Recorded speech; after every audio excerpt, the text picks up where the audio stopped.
When people think of older women living alone, they imagine freedom, peace, time for yourself. But there are truths hidden behind those closed doors, truths that almost no one admits. Loneliness, silence, fear, longing for touch, and the ache of memories that both comfort and wound. Today, I want to gently uncover those truths, not with statistics, not with cliches, but through the story of one woman. Her name is Evelyn, she's 74 years old, and through her life, you'll see what so many older women silently carry. Evelyn was a nurse for more than 3 decades. She cared for strangers, brought babies into the world, and held hands of patients in their last hours. She married her husband, Daniel, when she was just 21. They built a life together, 2 daughters, vacations filled with laughter, a home that was once noisy and alive. But Daniel passed away 10 years ago. And her daughters, though loving, now live far away with families of their own. From the outside, Evelyn is admired. She's independent, always well put together, always polite, always smiling. But if you step inside her home when the door closes, you'll see the truths that she, and millions of older women like her, rarely share. Evelyn says her house feels too big for one person. Every room echoes with memories. The kitchen reminds her of family dinners. The living room of late-night movies with her husband. The bedrooms of children who once lived there. Now, those rooms are empty. Silent. Sometimes she closes doors just to make the house feel smaller, less like an echo chamber of the past. She told me, "I clean rooms no one sleeps in. I dust toys no one plays with. I water plants for people who aren't here." This is something few admit. A house can feel like a memory museum. And for women like Evelyn, the weight of space becomes heavier than the weight of age. Silence. It's not just the absence of sound, it's the presence of emptiness. Evelyn says the silence at night is almost physical, pressing down on her chest. She leaves the TV on, not to watch, but to hear voices. Sometimes she talks back to the news anchor, just to hear her own voice echo.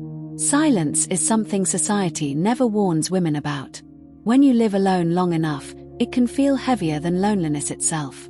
Evelyn told me, "Some nights, I realize I haven't spoken a word all day. Not even to myself." That silence, day after day, becomes a secret battle, rarely spoken but deeply felt. Evelyn's home is filled with love stories frozen in time, wedding photos, school awards, drawings from her daughters. These memories are treasures, but also wounds. She confesses that some mornings, she wakes from a dream of her husband sitting in his favorite chair. For a moment, it feels real. Then the truth sets in. Some days, she flips family photos face down, not because she doesn't love them, but because the ache is too sharp. Memories are double-edged. They remind her she has lived a full life, and they remind her she is now living it alone. Society praises women like Evelyn for independence. "You're so strong. You're so capable," people say. And she is. But strength doesn't erase fear. She admits she sometimes lies awake at night, listening to the creaks of the house, wondering what she would do if someone knocked at the door, or if she fell and no one knew. One night, she slipped in the kitchen. She wasn't badly hurt, but as she sat on the floor, the thought hit her, what if this had been worse? Who would know? This is the unspoken fear of many older women living alone. Independence is empowering, but it also comes with a quiet terror few will ever confess. Evelyn says what she misses most isn't conversation, it's touch. A hand on hers during prayer, a hug after dinner, a kiss on the cheek before bed. Scientists call it skin hunger. The body longs for touch as much as it longs for food or water. Evelyn admits she hugs her pillow at night, not because it erases the loneliness, but because it reminds her that she still craves closeness. This is rarely admitted aloud, because it sounds simple.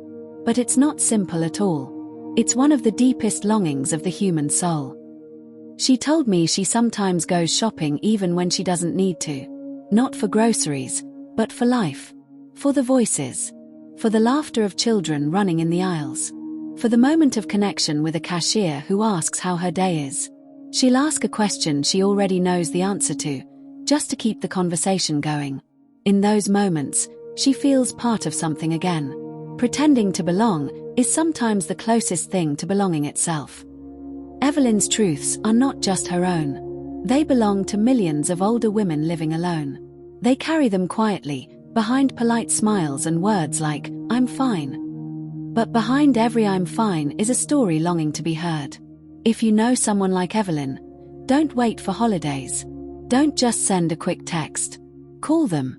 Visit them. Hug them. Let them know they are not forgotten. Because what no one admits about living alone as an older woman is that even the smallest gesture of love can lift a silence that feels unbearable.